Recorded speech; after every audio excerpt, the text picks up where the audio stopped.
Students, आज का हमारा टॉपिक है टाइप्स ऑफ डिजीज।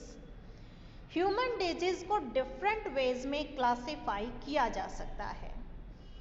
ड्यूरेशन के बेस पे जितने टाइम तक कोई भी डिजीज परसिस्ट करती है, डिजीज को दो कैटेगरी में डिवाइड कर सकते हैं, acute and chronic disease. Acute disease वो डिजीज होती हैं जो कि बहुत ही शॉर्ट पीरियड के लिए परसिस्ट करती हैं। हाँ, उनका इफेक्ट एक बार थोड़ा ज़्यादा होता है, लेकिन हमारी हेल्थ पे कोई बुरा असर वो नहीं छोड़ती हैं, जैसे कि कफ, कोल्ड, टाइफाइड, कोलरा एक्सेट्रा। दूसरी तरफ क्रॉनिक डिजीज वो डिजीज होती हैं जो कि बहुत ही लंबे टाइम के लिए होती हैं, इतनी लंबी कि कभी कभी पूरी लाइफ चल जाती हैं। इसलिए पेशेंट की हेल्थ पे इनका बहुत ज़्यादा असर होता है, बहुत बुरा असर होता है। क्रॉनिक डिजीज के एग्जाम्पल हैं डायबिटीज़, ट्यूबरकुलोसिस, एलिफेंटियासिस, आर्थराइटिस और कैंसर। ये सभी क्रॉनिक डिजीज हैं। अब हमारी हेल्थ पे किन डिजीज का ज़्यादा असर होता है? क्योंकि क्रॉनिक डिजीज बहुत लंबे टाइम तक चलती हैं, इसलिए पेशेंट की हेल्थ पे इनका ज़्यादा असर होगा, उसकी हेल्थ ज़्यादा पुअर इसकी वजह से हो जाती है। मान लीजिए किसी आदमी को ट्यूबरकुलोसिस है तो उसके लंग्स पे इफ़ेक्ट पड़ेगा। इससे क्या होगा? इससे उसका वेट लूज हो जाएगा और वो हर वक्त थका रहेगा। इससे उसकी बॉडी की नॉर्मल फंक्शनिंग जो है वो रुक जाएगी और हेल्थ उसकी पुअर हो जाएगी। इसी तरह से किसी बच्चे को ऐसी कोई डिजीज़ हो जाती है तो वो बहुत लंबे टाइम तक स्कूल भी नहीं जा पाएगा। तो हम कह सकते हैं कि क्रॉनिक डिजीज़ की वजह से हेल्थ पुअर हो जाती है। दूसरे जो डिजीज़ हैं कि टाइम के बेस पे कि वो बर्थ से प्रेजेंट हैं या बाद में हुई हैं, इसके बेस पे भी डिजीज़ को दो कैटेगरी में डिवाइड कर सकते हैं। ये हैं कंजेनाइटल एंड एक्वायर्ड डिजीज।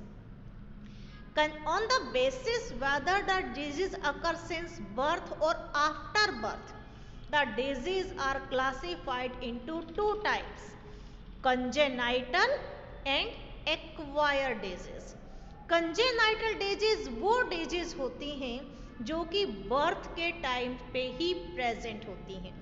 ये जीन्स या क्रोमोसोमल म्यूटेशन की वजह से होती हैं, जैसे कि haemophilia, colour blindness, sickle cell anaemia. ये सभी डिजीज बर्थ से ही प्रेजेंट होती हैं, पेरेंट्स से बच्चों में ट्रांसफ़र हो जाती हैं। एक्वायर्ड डिजीज वो डिजीज होती हैं जो कि बर्थ के बाद होती हैं। उनको भी आगे दो टाइप में आप डिवाइड कर सकते हैं, infectious and non infectious. Infectious और नॉन इन्फेक्शियस कैसे हो सकती हैं? Infectious disease are those diseases which occur due to external factors.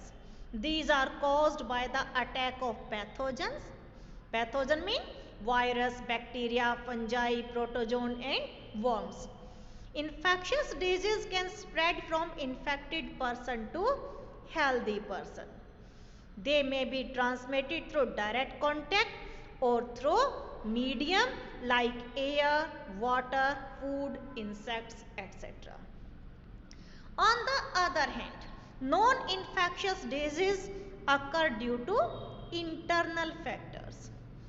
They are not caused by the pathogens and cannot spread from infected to healthy persons. Actually, non-infectious diseases, they remain confined to the person who develop them and do not spread to others.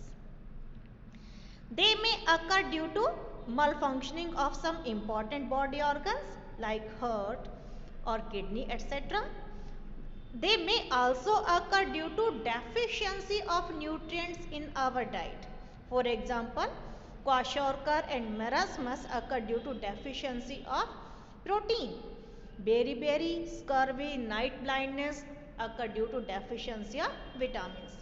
Means these diseases occur due to deficiency of certain nutrients in the diet. Non-infectious diseases may also occur due to hypo or hyper secretions of hormones like diabetes, goiter. They occur due to less or more secretion of hormones. They may also occur due to malfunctioning of the immune system like allergy. So, diseases are classified on the basis of duration. Duration means acute and chronic. They may also divide it into two categories on the basis of whether they occur since birth or after birth. They are congenital and acquired disease. तो आपने आज 4 type के जो है disease के बारे में पढ़ा। आज के लिए इतना ही, बाकी नेक्स्ट वीडियो में। Thank you.